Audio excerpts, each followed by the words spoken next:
In one quiet city, where the roofs were warm at sunset and the streets became especially calm in the evenings, there was an unusual station. It was called the Slow Cloud Station. She looked quite ordinary during the day: an empty platform, wooden bench, a clock with round hands. But in the evening, when the sky was darkening and the first stars were shining, a special train came to the station. He didn't make any noise. He didn't whistle. The wheels didn't clatter loudly. He just appeared softly out of the fog. It was a train of slow clouds. Fluffy clouds lay in each of his carriages. They were as soft as pillows, warm as a blanket, and calm like a quiet breath. There was a little conductor named Noah who lived at this station. Noah didn't wear a loud uniform. He had a soft scarf and a warm smile. He checked the tickets every night. But the tickets were unusual. It was a yawn. Yes, when the child yawned before going to bed, a small silver ticket appeared somewhere in the air. Noah caught him carefully and said, "Everything is calm, everything is fine, it's time to rest." There was a girl named Vera who lived in a house nearby. Sometimes she couldn't sleep. Her thoughts were starting to whisper too loudly. What about tomorrow? What if I forget something? And if sleep doesn't come? That evening, she lay in bed and looked out the window. The sky was deep and blue, and suddenly she saw a soft light at the old station. She closed her eyes and heard a soft sound. Not a beep, not a call. It was as if someone had whispered, "The train is leaving." Vera suddenly found herself on the platform. Noah was standing next to her. "You yawned," he said softly. "So you have a ticket." He handed her a small silver glowing circle. "It's your yawn." Vera smiled. Where's the train going? Where thoughts become slow. They entered the carriage. It was warm inside. The clouds lay in rows. Noah helped Vera get a job on one of them. "Sit down," or better yet, lie down. The cloud gently accepted her. The train started moving. He was moving very slowly. The wheels didn't rattle. It was as if they were rolling along a soft path of light. The city was passing by the window. The lanterns shone softly. The trees were swaying. The roofs were breathing. "Why is the train so slow?" Vera asked.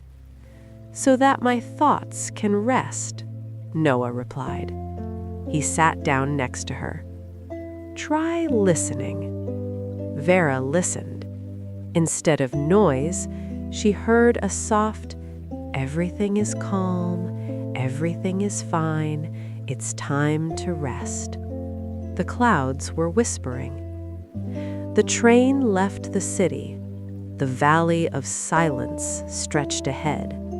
There were no loud noises, just a light breeze. "You can leave unnecessary thoughts here," Noah said. Vera noticed that there was a small ball next to her. That was her thought.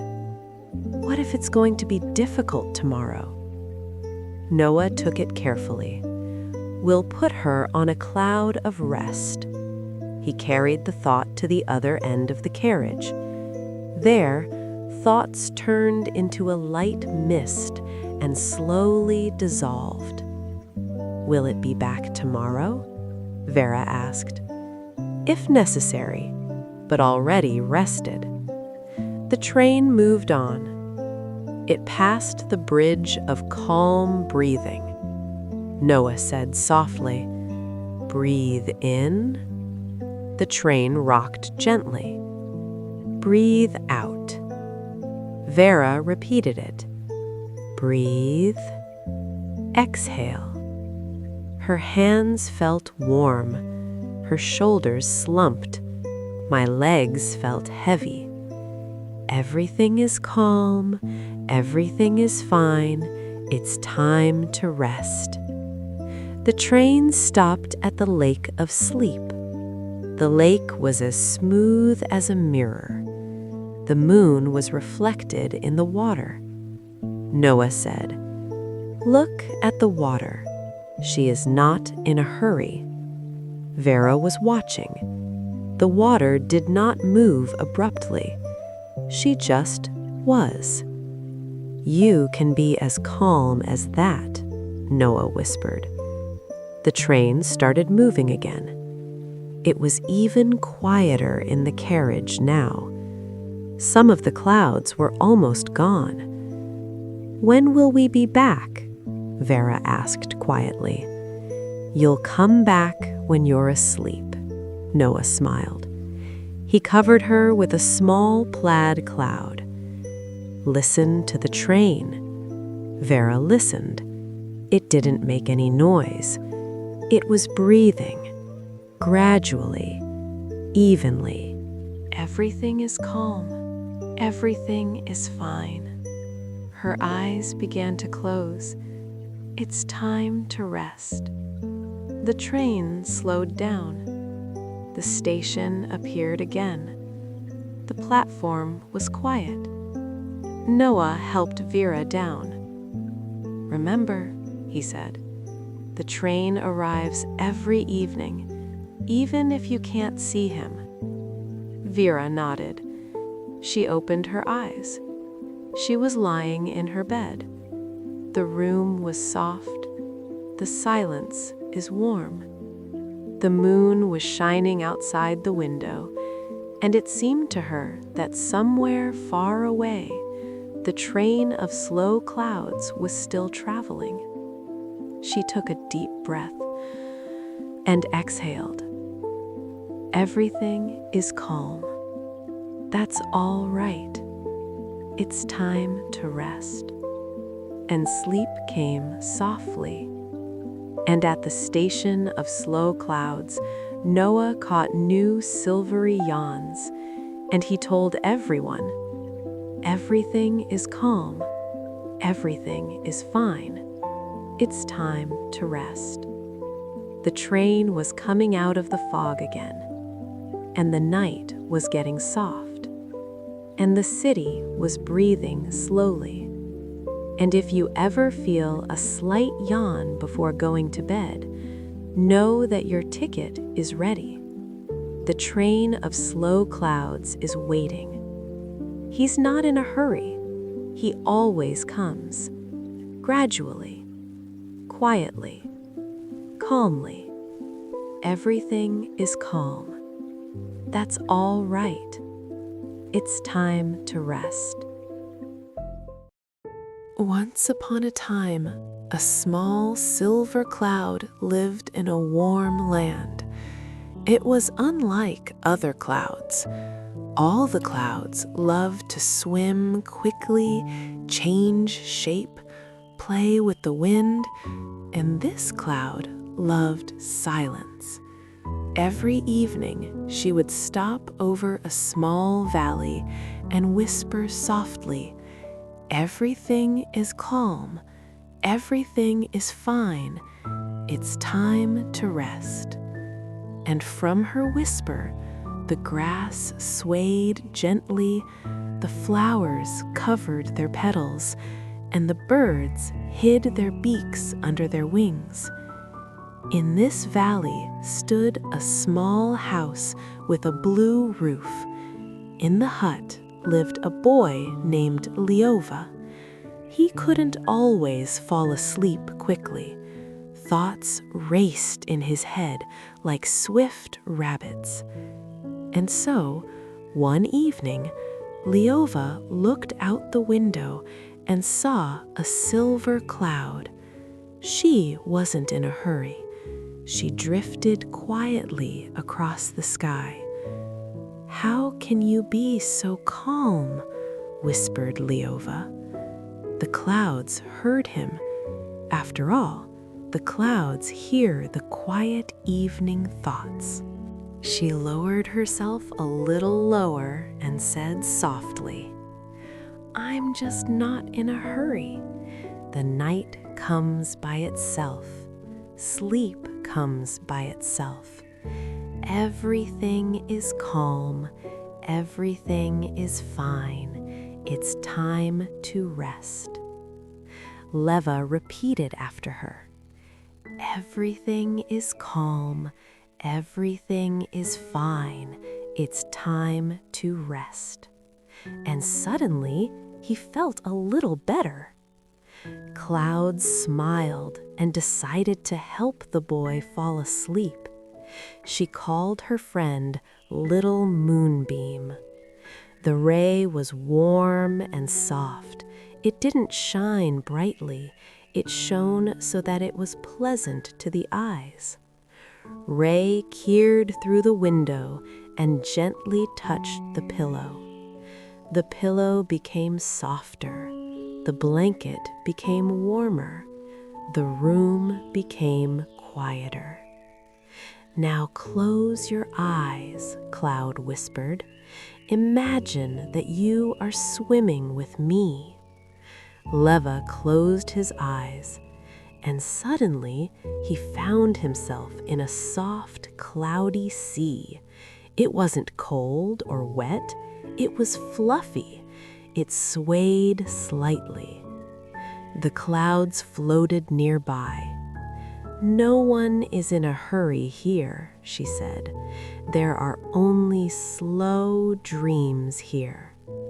They were floating over the forest. The forest was already asleep. The trees rustled softly in their sleep, very, very quiet. "Do you hear?" Clouds asked. "I hear," whispered Leva.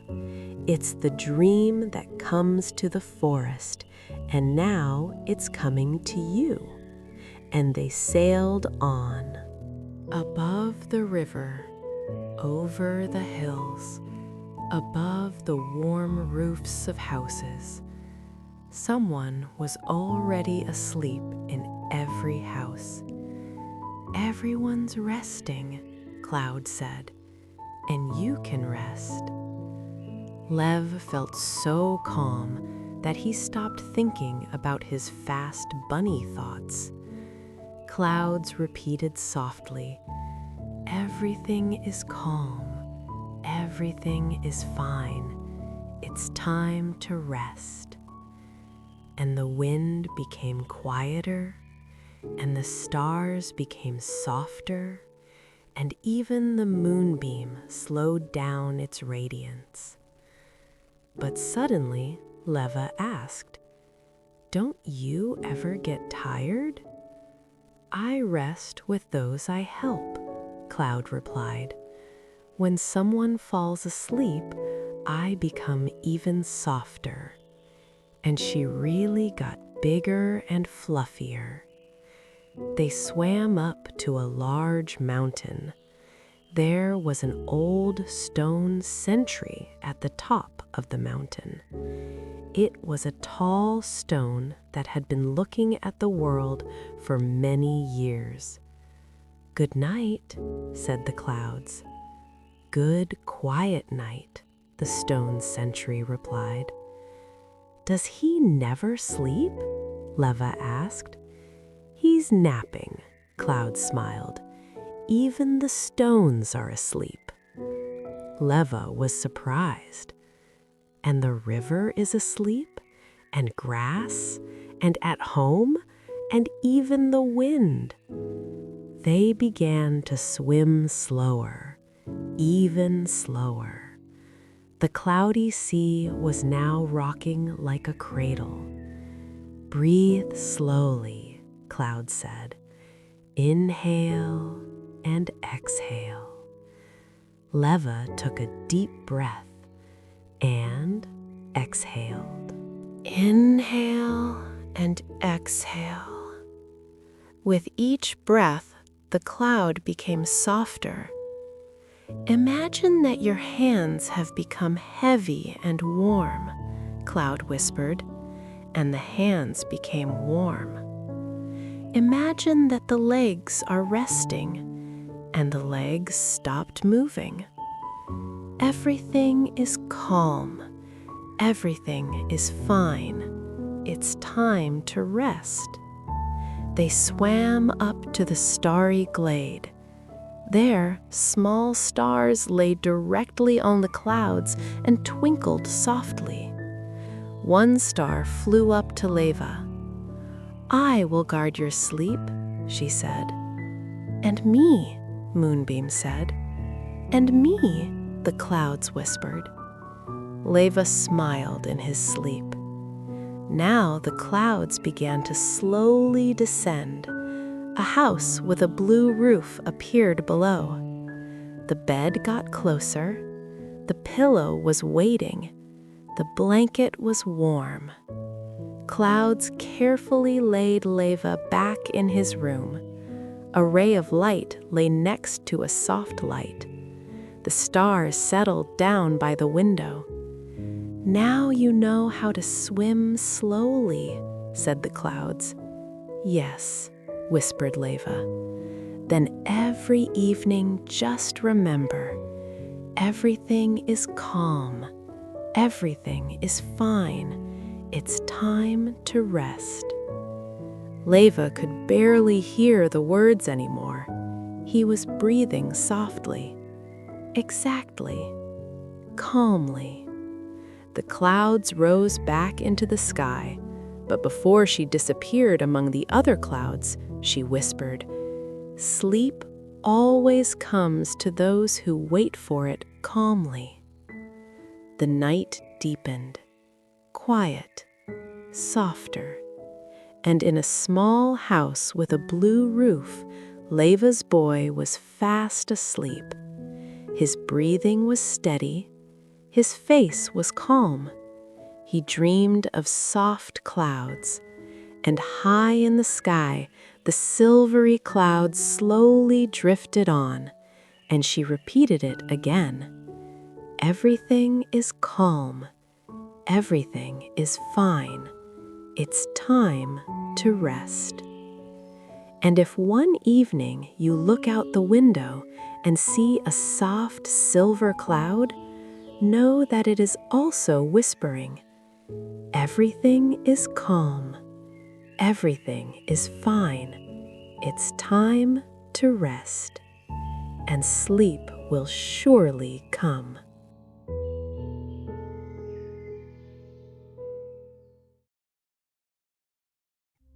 When the day comes to an end, it doesn't disappear immediately.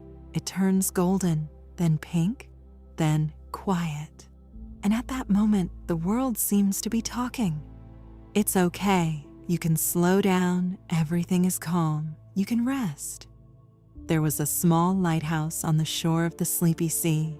He was quite short, not huge, not menacing. It's cozy and warm. It shone with a soft light, not bright, not harsh, and one that resembles a night light. The sleepy sea never made a loud noise. It didn't rumble, it was breathing. Inhale, the wave approaches the shore. Exhale, the wave gently leaves. It's all good. Everything is calm. A boy named Leva lived in a house next to the lighthouse. He loved evenings because everything was getting slower in the evening. Leva sat on the warm sand and listened to the sea breathing. "Don't you ever get tired?" "What is it?" he asked. "I'm just breathing," the sea replied. "When you breathe calmly, fatigue becomes mild." Leva nodded. He liked that word, soft. Every evening, Leva helped the little lighthouse to turn on the light. It was a special moment, not in a hurry, solemn but quiet. Leva carefully turned a small lever and the lighthouse began to glow. The light was rising up and it turned golden. "Thank you," whispered the lighthouse. "Please," Leva replied, and they both knew it was going to be a good night. One day, Lev felt that the day had been long. The games were fun, but now his shoulders have become heavy. He sat down next to the lighthouse and looked at the horizon. The sky turned purple, then blue, then velvet. The first star lit up very carefully, then the second one, then the third one. No one was in a hurry, because night is a time of no rush. Leva lay on his back right on the sand. The sand was warm as if it were storing the sun. He was listening. A breath is a wave. Exhale, silence, it's all good. Everything is calm. The lighthouse was shining steadily. His light didn't blink. He just was. "You know," Leva said softly, "sometimes I think the night is a big blanket." "It is," replied the sea. "It covers everything." A small ship was sailing in the distance. He was moving slowly, very slowly. The boat saw the light of the lighthouse and knew where to sail. But the lighthouse did not command. He was just shining. Sometimes just shining a light is enough to make everything okay. When it got completely dark, the lighthouse has slightly reduced its brightness. He knew it was bedtime. Lev got up, brushed off the sand, and went to the cabin. Before entering, he turned around. The sea was breathing. A breath is a soft wave. Exhale, a smooth shore. It's all good. You can rest. It was cozy in the cabin. There was a cup of warm milk on the table. The curtains fluttered slightly in the wind. Leva went to bed. The blanket was light. The pillow is cool. The lighthouse continued to shine outside the window. Not bright, not loudly, just calm down. Leva closed his eyes. He imagined the light of the lighthouse falling on the water, how the sea smiles at the wave, how the stars move slowly across the sky. His breathing became even. Inhale calmly. Exhale softly. It's all good. Everything is calm. He no longer thought about the long day. He didn't remember the games anymore. The night took his thoughts and made them as light as clouds. The lighthouse saw that it had become very quiet in the house. It began to shine even more softly, almost like the moon. The sea became smooth. The wind died down. Even the stars seemed to slow down, because when a child falls asleep, the whole world slows down a bit with him. Lev dreamed that he was walking along the shore and the sea was nearby. It doesn't make any noise, not in a hurry. He just walks next to me. And somewhere ahead, a small lighthouse is shining, not to point the way and to keep it calm. If you're listening to this story now, you can take a slow breath and a long exhale. Imagine warm sand, soft light, the quiet sea. It's all good. Everything is calm. The night is nearby. You can sleep. The lighthouse is shining. The sea breathes. The stars are burning very softly. And the whole world is covered with a soft night blanket. Good night.